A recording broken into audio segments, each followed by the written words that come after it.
Welcome to Petrified Forest. There are many petrified forests around the world, but Petrified Forest National Park in eastern Arizona, just west of the New Mexico boundary, is one of a kind. 350 square miles of rugged badlands and parched landscapes, all of it covered with hundreds of petrified logs that are slowly weathering out the soft clay stones and mudstones with their brilliant color banding, unique to the petrified forest and the painted desert of Arizona. The best way to visit Petrified Forest National Park is to travel the road that goes north to south from the Interstate 40 down to Holbrook, Arizona, showing off most of the major overlooks and the amazing stops full of petrified logs.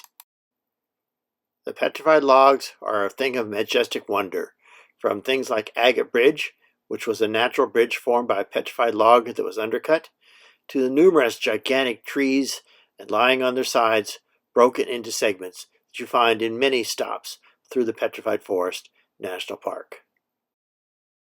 The preservation on these fossil trees is extraordinary, with all the original wood texture and even knotholes and other smaller features well preserved. All of them replaced by silica or silicon dioxide instead of the original wood material. So they are truly transformed into agate. The colorful preservation includes not only the bark and the original texture of the wood, but even the tree rings, showing how the trees would grow through time. The tree fossils are given the genus Araucaria xylon. They are related to the modern Araucaria tree, which includes the trees such as the Norfolk Island pine, today found all over the world, but once confined to islands off the coast of New Zealand. The Norfolk Island pine is not a true conifer, but a member of the Araucariaceae, which are distinguished by their long, flexible stems with very small, evenly spaced needles growing across them. They're very unusual and very distinctive, and found in no other group of conifers. Another species of Araucaria is the monkey puzzle tree, found mostly in Chile and other parts of the southern hemisphere. It, too, has a very distinctive set of leaves. These incredible trees, some over 300 or 400 feet tall, once towered over the swampy habitat that became the Petrified Forest National Park. These floodplains and swamps in what is now central Arizona once were part of a vast floodplain that drained off the islands in New Mexico and toward what is now the Pacific Ocean. The rocks of the Painted Desert and Petrified Forest are composed of the Chinle Formation from the Upper Triassic, around 200 to 220 million years in age, underlain by the Moenkopi Formation, which goes to the Lower Triassic, about 240 million years in age. The Chinle Formation has a number of smaller units and distinctive marker beds that allow us to correlate the rock units from long distances, with volcanic ashes giving us dates from 225 million years old to about 209 million years old in the Petrified Forest. Giant trees are not the only fossils found there. There is an incredible assemblage of different kinds of fossil vertebrates, as well as many other types of fossils there. They represent a typical assemblage you find in the late Triassic around the world just before the dinosaurs took over the planet. Among them are these amphibians known as metoposaurs, particularly the big flat-skulled genus known as Anachisma, which used to be known as Coscinodon or Buitneria. In some places there are log jams full of their bones and flat skulls. They are about 15 feet long in a large individual, again with a very flattened body and especially a flattened head, designed mostly to sit on the bottom of a river or a lake and look upward and then snag prey from below. Some of them are enormous in size, like Mastodonsaurus from the Triassic of Germany, which reached up to 20 feet long. These are the last of the gigantic amphibians that ruled the planet back in the late Paleozoic and lasted to the very end of the Triassic before vanishing during the Triassic-Jurassic extinction. Another important group are the synapsids, what used to be called the mammal-like reptiles, particularly big, tusked creatures like this, Placarius, which is a group called the Dicynodonts. They have no teeth, but a beak, except for their large tusk-like canines. Some of them reached huge proportions, as big as cows, but most of them were more sheep-sized or smaller. They were the common herbivore that we find in much of the Petrified Forest and the late Triassic around the world. In addition to these archaic amphibians and synapsids, The commonest reptiles in the petrified forest are a group called the phytosaurs, whose name means plant lizards, although they're built like crocodiles with sharp teeth and almost certainly did not eat plants. Phytosaurs occupied the crocodile-like ecological niche in the late Triassic, while true crocodiles were only small creatures built more like rabbits. Although they look much alike, you can immediately spot a phytosaur because its nostrils are up on the top of its head, just in front of its eyes, not on the tip of the snout like a true crocodile has.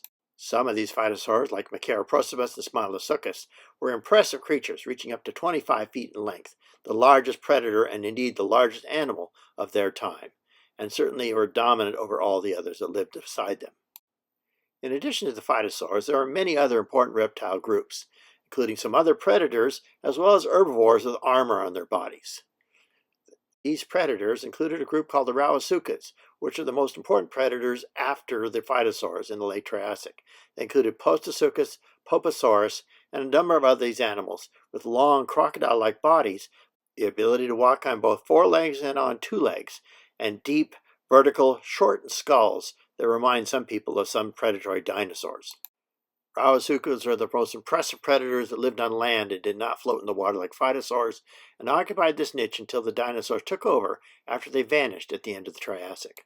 The strangest herbivores of the petrified forest were the aedosaurs, which are distantly related to crocodiles, but were covered with body armor and were almost certainly not predators since they had strange-looking skulls with a curved upward snout and small leaf-shaped teeth for eating plants. These animals have been very interesting for a long time to many scientists, because they have many different kinds of body armor, often with shoulder spikes sticking out of their bodies, like the Smilodonticus of the petrified forest. Most of them are only about 6 feet long or shorter, but some reach about 15 feet in length.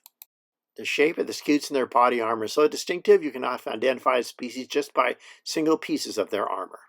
And that armor was essential to protecting them from the attacks of things like Rauisuchids as well as phytosaurs. Just as this video is being recorded, they officially announced the presence of the first flying reptiles, or pterosaurs, from the petrified forest. They're not very complete specimens, but they resemble the simple pterosaurs known as Dimorphodon from the late Triassic of Europe. Although most people are fixated on dinosaurs, true dinosaurs are rare at the petrified forest. They consist of small bipedal animals only about the size of a chicken, known as Chindisaurus, and other relatives of Coelophysis. Specimens are not very complete, just a hind limb, some forelimb parts, and parts of the backbone, but they're clearly dinosaurian. These primitive dinosaurs are the ancestors of the great radiation of dinosaurs that occurred in the Jurassic, after the end Triassic extinction wiped out the phytosaurs, the Rauisuchids, the Aedosaurs, the Poposaurs, and so many other animals that are characteristic of the latest Triassic. Without the late Triassic extinction wiping out the competition, dinosaurs might never have arisen to dominate the globe in the Jurassic. So these are the creatures that ruled the planet during the late Triassic and are seen at Petrified Forest National Park. Giant crocodile-like phytosaurs, strange-looking poposaurs, fumbling aedosaurs with their armor, tusked dicynodonts, and the huge metoposaurs in the water. These formed a very distinct ecology that was all replaced by the Triassic-Jurassic extinction, and dinosaurs came to rule the earth shortly after that event.